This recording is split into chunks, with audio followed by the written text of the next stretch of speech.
Okay. Do you guys believe in love at first sight?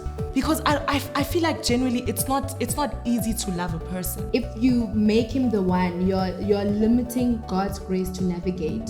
Because I've given him that impression that it's okay for him to actually want to invite me to his house. Rather pursue a more mental relationship and a more spiritual relationship with your partner and look beyond all of that. That's right. You know? That's right. Of course, it's difficult. We're humans, but you can channel your mind to fall in love and be sexually attracted to your partner in marriage once you've learned them, what the kind of person that they are mentally, spiritually, blah, blah, blah, blah, blah. Yeah.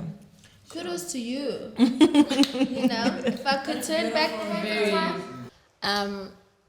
For me, I think disobedience, ne? We when God says sex before marriage, he really meant There's it. a reason. There is a very strong reason, because once you start having sex, it's so difficult to even leave. The leaving becomes to stop. It becomes hard. So I feel like because we were not taught properly about sex and what it's all about. They're like, Bashimani, Chaba Bashimani. No. They did not were not sit. detailed. They were not detailed. So we wanted to know, okay, this thing that they're not telling us. Yeah. You know, let me zama and see. You know, and then now you realize, oh God, actually, when you said sex before marriage, now I understand. Now I understand what you mean, because there's just too many ties to it. You become one. You become one with that person. You get habits and things from that person. The soul ties. The soul ties. that find- you pick up. Yeah. So for sis, I mean, you've openly said that you're not a virgin, right? And I know that, you know, when one of the reasons that the Bible commands us not to be sexually involved, you know, when we are not married, is for the reason, the soul ties, where now you are married but you are dealing with people that you slept with back in the years, you know, those soul ties. Have you taken time to pray against any soul ties, to pray against anything that you might have inherited because of being sexually active with someone? So what I did is I obviously firstly prayed, and then I wrote down everything that I know that I picked up that were foreign to who I am. And I wrote it down. And then after I wrote it down, I burnt it. I burnt it and I prayed over it. And then I knew it's done. Even though the enemy came the next day, all I said is, the grace is sufficient for me. It's done. Yeah. So that's how I broke them. Yeah. Okay, I think I want to ask a question. Would you date you? Most definitely.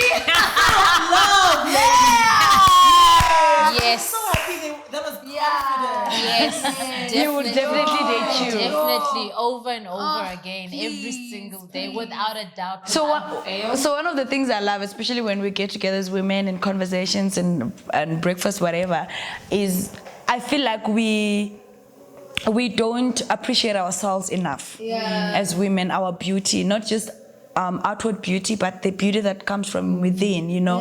We don't appreciate who we are, the beauty we bring to the table, you know, the love we give. And with the question of us that would you date you, and you, like, all of you were like, yay, definitely I will date me. What's special? And not from an arrogant perspective, but just appreciating who you are. What is so special about Blessing that you feel that you would definitely date yourself over and over again? I believe I'm a very loving person. I've got too much love. I'm very forgiving. So I would love, I think there's that thing about me.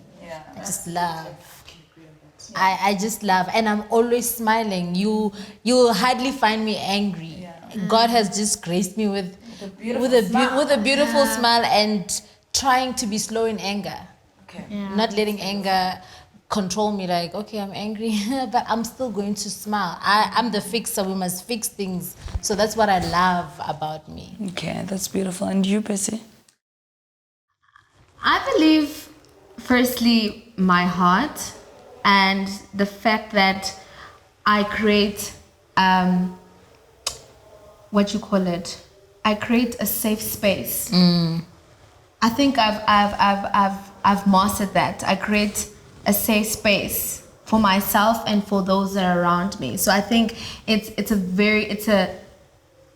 great characteristic to have, because most people shy away from speaking because you don't allow a person to be who they are, or they can't be vulnerable. So I think, well, I believe my heart and my heart and the person that I am in terms or in the context of creating that safe space for people. Yeah. And I also think, and I believe that I'm honest. Like, I'm very honest with my thoughts. I'm very honest with my feelings. Although some people say I'm too honest, but I think honesty is the best policy and it saves a lot of people. So the fact that I'm honest to that person, I don't shy away, and I would date this. I would date this Percy, not the previous one. This one. I would. This one is the one. I love her. She's so amazing. Hey, I was even telling God that, and I'm like, wow, God, she's amazing. Yeah. And for you, Karen? Me, first and foremost, why I'm special, right? That's the question. I'm special because I'm a child of God. Amen. Sanctified and purified by the blood of Jesus. That is the first thing that makes me special. Yeah. Why I would date myself, because that is something that I look for right now in any person, number one. Number two, I'll date myself because I realize that I'm a work in progress. I'm not perfect. Of course, I've got these cute, beautiful things, smart, driven, all of those. That's nice. But first, like more than anything, I realized that I know that I've got flaws, work in progress, and what stands out for me is that I'm working on them. Yeah. Take the heat up. Yeah. I heat. Yeah. So that's why I think I'm special. I know my flaws. I'm willing to work on them, and I'm constantly like discovering myself to be able to better myself. Yeah. There's something you mentioned. You said we don't appreciate ourselves a lot. And that's what I started learning to do. That every day I wake up, I look at myself in the mirror. I remind myself that I am beautiful. I am smart. I prophesy. I speak those things because we want to hear it a lot of times. But yet we don't even believe it for ourselves. That's right. And maybe, do you think that maybe because we, as single women, we don't appreciate ourselves enough, then we also don't teach the men that come into our lives, like we settle for whatever because we ourselves have not mastered or learned to appreciate yourself. So whatever is given to us, we take. Yeah, that's very true. That's true. I agree. That's why they are options, but we are not taking because we know what we are with. Value. Well, that's why it's important to sometimes to just stay single. Yeah. Like, there's really nothing wrong with it, even if you do want to get married eventually. And kudos to people who know themselves in and out of relationships. But sometimes just being alone It's good. is being secluded. All those words we're doing, being secluded, being alone, and just to figure out yourself, what you like, all of that, so that when you get into a relationship and you're committed, you know what you're in for. You don't compromise. You don't compromise. Have you guys ever found yourself in a place where you've had to change who you are because you want to be loved? Yeah. A lot of times. In the foreign, where'd you go? We're going to, what's that foreign place? No, back there in Egypt. Egypt. When we're back in Egypt. Yeah. When we're back there in Egypt. Not now. Canaan. Yeah. Land of believing. Canaan. Yes. Flowing with milk and honey. Yes. Yeah. So you guys have heard to change.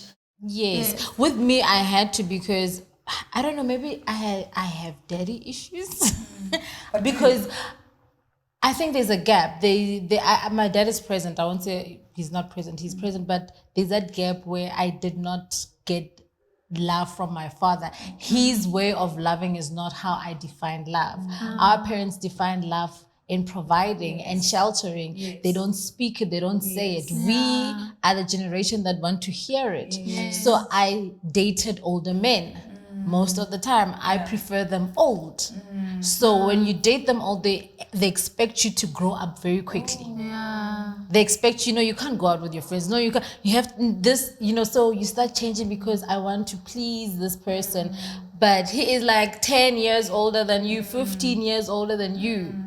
So you have to change. I had to change a lot of times. Sure. And how did you, from the change that you were trying to make on yourself, to try and be at the level that this person that you're dating. So then how did you now, my question is, how did you bring yourself back to blessing, from that to bringing yourself, like what was the transition? What did you have to do? You get tired, you eventually break from who you're not. So the relationship won't work. I just could not be that I couldn't keep up. I'm a very outspoken person. I speak my mind. And having a man to silence you, you can only keep quiet for so long. Then the relationship won't work out. You just break because you are tired of being who you are not. Pretending. You've been pretending because I want him to love me. I want this relationship to work. So you just break and just realize that, you know what, we're not the same. Let me go. Okay, I think we're gonna bring it to a close very soon. Okay, but I want us to talk about a more sensitive topic, and I think it's quite relevant as well in South Africa as well. We know about GBV and how, every second day or every day rather, there's just some woman or a child being killed because of a man or a relationship that we're in. And what I want to ask you ladies is, what role can we play as women, to decrease, what can we do as women? I'm not going to talk about the men, right? But as women, what can we do, to lessen the percentage of GBV in our country or in our communities? Testify, teach that young girl, that older woman, that guy, not to mess around or alter the red flags or change the flags. Don't. Tell them that you need to learn not to accept things that are not right. Because gender-based violence starts with, I've seen the red flag, but I'm going to stay because But there are people like us, let me speak to myself, people like me where I can say, no, baby girl, yes, older sister, you don't need to compromise yourself and stay in that position, because you compromising and staying in that position is not only about the now, but it's about the tomorrow. It's about maybe that child that you bring into a broken society, in a broken environment. It's not about you. So it honestly, we can only stop this stigma or this situation that is happening if we self-introspect and be the change. Yeah. Be the change that we want to see. We can't say, oh man, whatever. But what are we doing? What are we telling our sister that is being abused? Are you just gonna say, man, or are we saying, girl, I'm gonna take you to church, or we're gonna go to a psychologist? We need to break this. Yeah. What are we doing? Are we being our sisters' keepers? Are we telling our stories so people can hear and say, actually, no, I'm not? Because God says the words of our testimony, what? What does he say about the words of our testimony? So if we keep quiet from our experiences or what we see around us, nothing's going to change. That's true. No one's going to come and fix us. No one's going to come and fix the situation. It starts with us.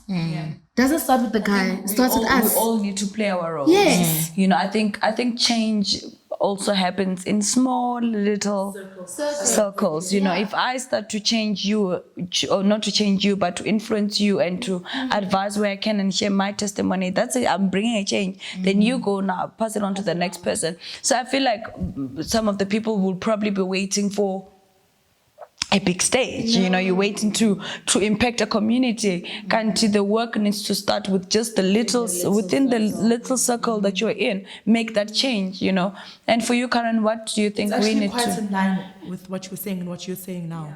One is blowing the whistle.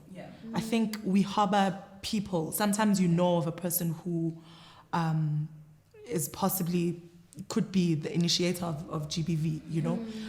You need to blow the whistle. You know, I know it's very harsh and it's not your place, but it has to come to a stop. Sometimes people who are exposed to that don't have the strength to be able to fight for themselves. And that's why it's very important to blow the whistle. Also, blowing the whistle on within your circles, because we keep male friends as well, right? So sort of correcting certain things that you say, you can hear that, or digging deep, someone says something and you can hear that, no, but this person sounds abusive. Dig deep and correct it where possible, because you can't just brush off things when there's a red flag. That's You right. can just, like you were saying, in the small circle things, like just work on it bit by bit, you know, and it will improve. Why do you think women, Blessing, why do you think women stay in abusive relationships? I think that's what they were taught. That's what we saw with our mothers. Kgotlelela, ha o tsamaiwa, lenyalo ke kgotlelelo. I think that's what they were taught, or stay, begezela, just and protect. You know, they've been protecting men. But then let's focus it on single women. And single All right. women. Why do even single women stay in abusive relationships? We are desperate for love. Yeah. We are desperate to be loved. So we stay.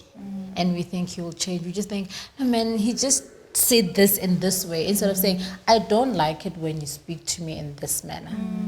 Because sometimes that very person who's abusing you, there's something that triggered him. It comes from childhood, and he doesn't know how to approach things. Maybe like I like what you said the other day, that we must stop cutting everyone off. There are some people that need prayer. Maybe you can say, I don't appreciate it when you speak to me like this. Correct it when something happens. Speak out and say, I don't like it. Do not do it. And if that continues, then you already know that I'm really out. Yeah. Have you guys ever felt out of place with married women? Or have you ever found yourself around or amongst married women that made you feel that, yeah, I'm single, and, you know, maybe insist, or rather pressure, not pressurizing, but making you feel like, I know you're incomplete by being single. Have you guys ever found yourself in those kind of environments? I have actually. Actually, I remember when you told me about the episode we're shooting, and I said, because they look at us and they think we're incomplete. I have, and I think before the self-discovery journey, it was everything that I ever wanted, you know. I was just like, marriage, like it's a goal. It was a goal for me, like, you know. And it's very uncomfortable. I'm not gonna lie, it's very uncomfortable. It makes you feel like they say, Okari, you can achieve whatever you can achieve in life, Mara Solanka, you're not married, it doesn't mean anything, you know. But we thank God for opening our eyes and making us realize that we are far greater and not much better, we're better with or without a partner. Yeah.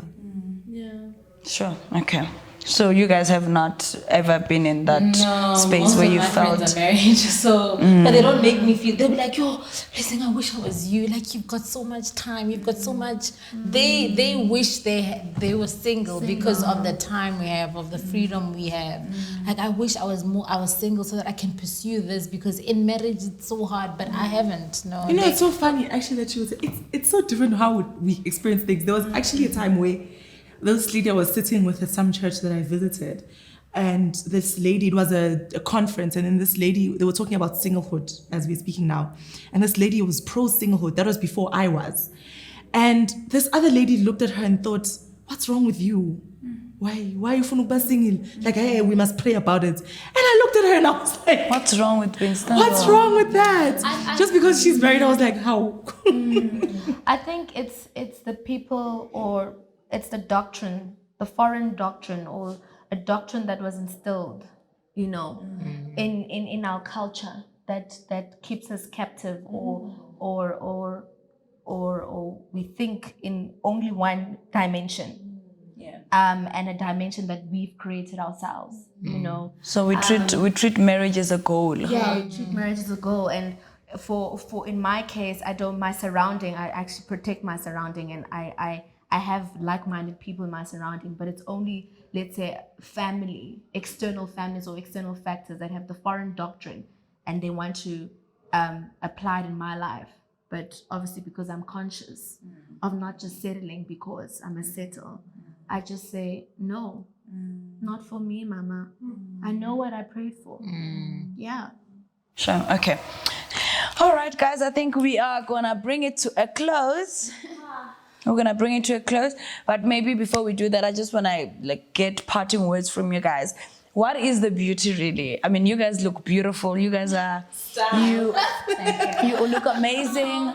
You guys have beautiful careers. You have beautiful businesses. Like you are pursuing, what you love, your dreams, your passions, your destiny. What can you say to a younger girl that has just been wanting to be in a relationship but not really mastering and engaging themselves before? Like, what message do you want to give to a younger you, maybe even, if we can put it in that way?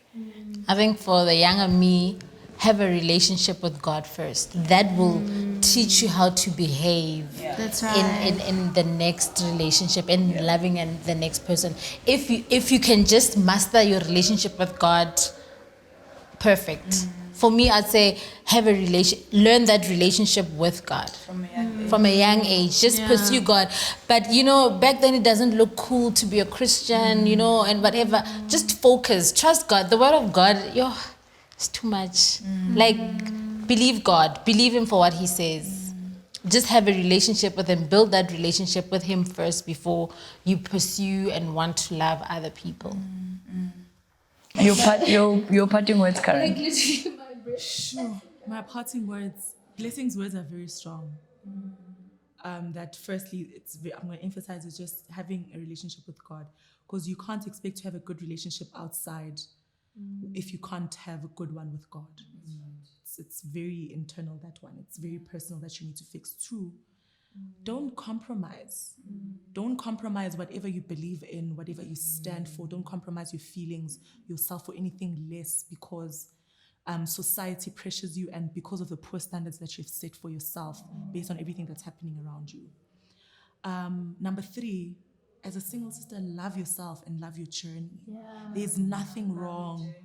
There's nothing wrong with being single. And even if you die single, love it, embrace it, run with it, because it's how God, the way God would have intended your life to be. And you just need to see the beauty of it so that you can fulfill your God intended purpose through that journey of singlehood.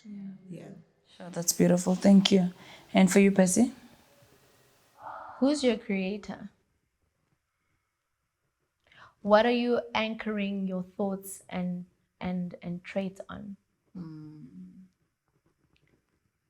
Go back to the foundation. Go back to the beginning. I think my beautiful sisters have elaborated that.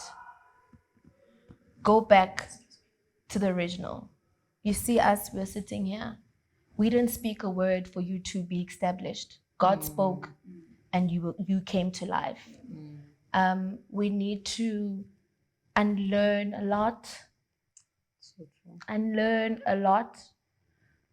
From what society, family, upbringings have taught us. And I think we also in a season a season where God is teaching us to unlearn. God is really bringing us back to what He initially created us to be. So discern what He's saying to you. Whatever that doesn't bring peace to you, don't alter it. I think altering has been my word for today. Don't alter anything that the word has spoken or God has spoken over your life. Don't alter it. And anything and everything that doesn't bring peace is not from God. I also think that we must not rush it. We rush to date from a young age.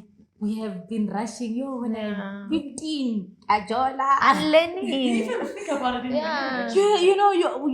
From grade 8, I'm gonna start dating. I'm old enough. You've got all these timelines. Yeah. We've been rushing to date, and You're not missing out on anything, hey? No, really. I'm thinking about it like just relax. Serve the Lord. Paula.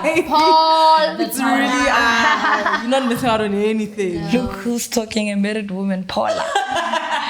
No, but I absolutely loved my single days. I enjoyed them. I embraced them until God, blessed me with an amazing man. And I pray for those of you that want to get married, that God will also bless you. I know you also wanted to, Karen, just not now. You're still enjoying your journey. But I pray that God will give you the desires of your heart and bless you with an amazing man. I think God has given you an opportunity to rebuild. That's right. God has given you an opportunity to rebuild, and may whoever comes into your life help you to continue to build and not to destroy all the work that has been done already, because some of us get into marriages and it just destroys everything, But may God really give you a partner that will help you to build and continue to build and continue to build. So thank you so much, ladies, for joining us on this episode. I really enjoy. Yes. Thank you so much, guys. I really appreciate your time. I thank you for coming.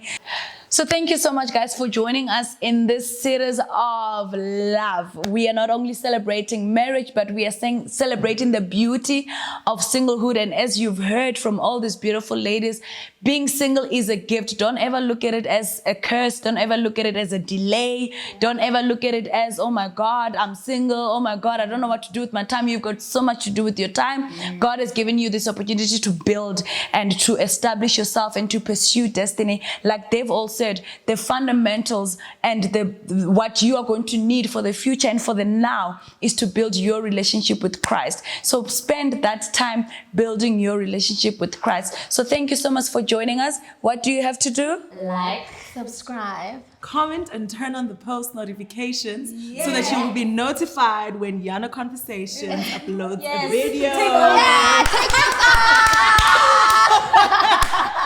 As you've heard, thank you so much, guys, for joining. Please do remember to like, to share, to subscribe, and to hit that notification bell. We are going to see you in our next episode. Bye.